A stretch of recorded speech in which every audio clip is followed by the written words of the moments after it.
আসসালামু আলাইকুম। Hello guys, এখন কথা বলবো শাকিব খানের দরদ ছবি নিয়ে। শাকিব খানের দরদ ছবি আপনারা ইতিমধ্যে জেনে গেছেন যে তার দরদ ছবিটা সেন্সর বোর্ডে জমা দেওয়া হয়েছে।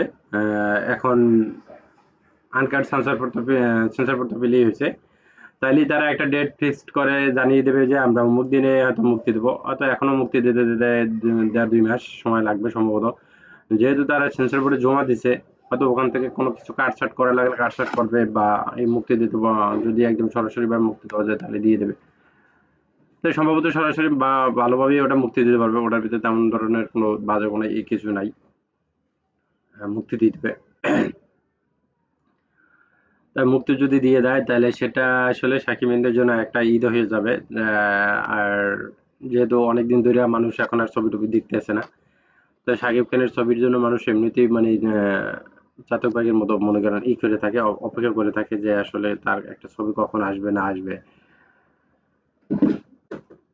তো যখনই আসবে তখনই আসলে ঈদ হবে। আর যেহেতু এটা শাকিব খানের প্যান ইন্ডিয়ান মুভি, মুভিটা যদি সত্যি মুক্তি দেয় বা ভালো ভালো একটা ডেট দেখে মুক্তি দেয়, যেন ছবিটা মুক্তি দিলে আমি বলবো যেন অক্টোবরের শেষ দিকে মুক্তি দেয়, তাইলে মানে অনেক ভালো হবে। যদি সেন্সর প্রতি পেয়ে যায় 2 মাস, এই 2 মাস আপনার ভালো করে মনে করেন যেন করবে, কি বলে, প্রচারণা করবে। তাই এই ছবিটার এমনিতেই হাইপ আছে, যদিও এখন ওই গন্ডগোলের কারণে হাইপ কমে গেছে, বা এখানে মানে দেশ নিয়ে ভাবতে আছে। আবার দেশে এই বন্যা দুর্গতি, এটা হইলো একটাই বড় একটা ধাক্কা। ঠিক আছে, এর আগে আবার হইলো যে দেশে আন্দোলন হইলো বিশাল, দেশ পরিবর্তন করার জন্য।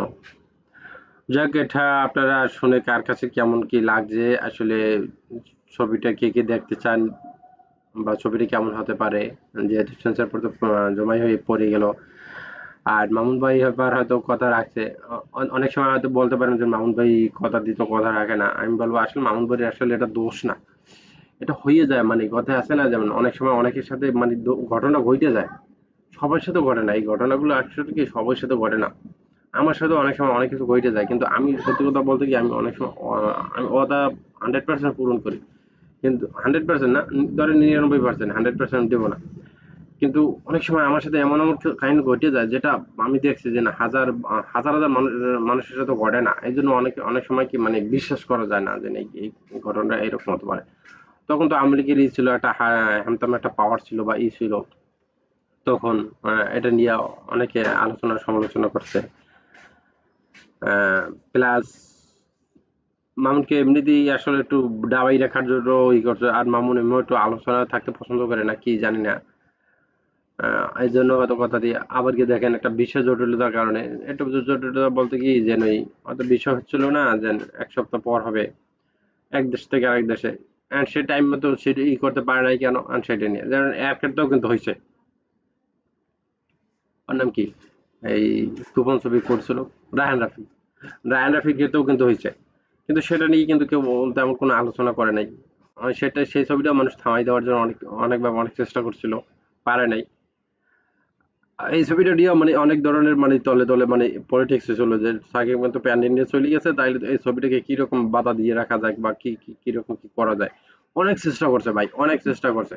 যেই কারণে মামুন ভাই এত মানে পোড়ান লাগছে, কাঠখড় পোড়ান লাগছে। এই কারণে মামুন ভাই কিন্তু আর ওই, ওর নাম কি, আহ, রাষ্ট্রপতির ছেলে, রনি, আসাদ না রনি, আহ, ওনার সাথে ভাই দিয়ে চলতে, যাতে এই ছবিটা নিয়ে যাতে রাজনীতি না করে। ঠিক আছে, তারপরে কিন্তু একটু টুকটাক একটু হইতো যে আমি এইটা বলছি, মামুনি কথা পাইছো কই, তা এটা হিমেলা সাহেব বলছে, ঠিক আছে, এই প্রচারণা আমরা আগে করছি। এই নানা ধরনের কথাবার্তা, বুঝছেন। যাক, এই বিষয়ে আপনারা সবাই জানেন। যাকে দিন শেষে এখন ছবিটা মুক্তি পেলেই হয়েছে, যাতে ছবিটা দিয়ে আমাদের বাংলা সংস্কৃতি যাতে বিশ্ব দরবারে ভালো মতো পৌঁছে যায়, এবং কি যেন বিশ্ববাসী যেন বোঝে যে বাংলাদেশে এমন একজন নায়ক আছে যার অভিনয় আসলে দেখার মতো, বা তার সৌন্দর্য, তার কথাবার্তা, বা এই এই এই একটা বাংলার সংস্কৃতি যে এত সুন্দর হতে পারে, বা বাংলা একটা ছবি যে এত সুন্দর হতে পারে, সেটা যেন বিশ্বের দরবারে মানে ভালো মতো পৌঁছে যায়।